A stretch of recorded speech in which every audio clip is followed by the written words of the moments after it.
The KKK. Not all cults operate in distant lands or ancient times. In the 1920s, if you wanted to watch a nice, horrifying parade with your family, you could head down to Main Street and watch thousands of people in white hoods and robes march by.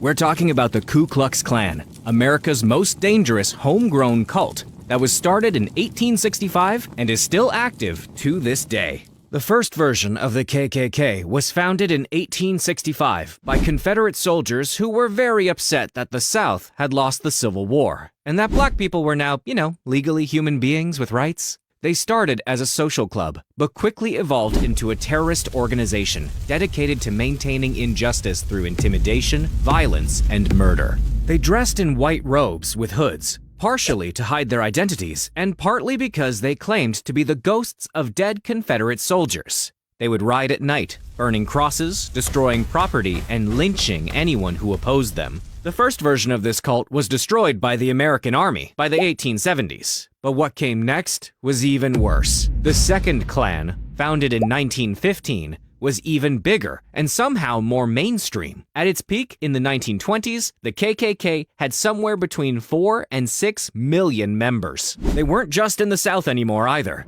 They had massive influence in Indiana, Oregon, and other northern states. They weren't just targeting dark-skinned people anymore either. They were going against anyone who didn't fit their vision of an ideal America.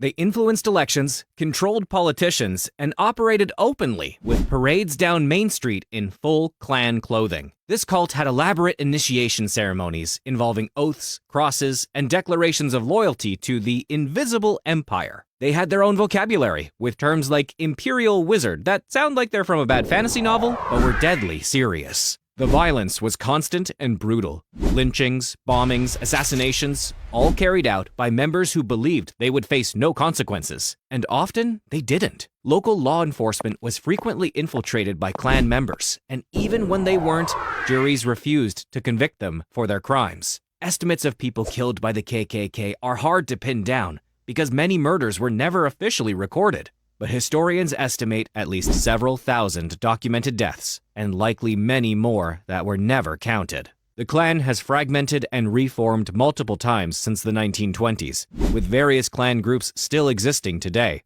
But thankfully, their influence is now mostly historical.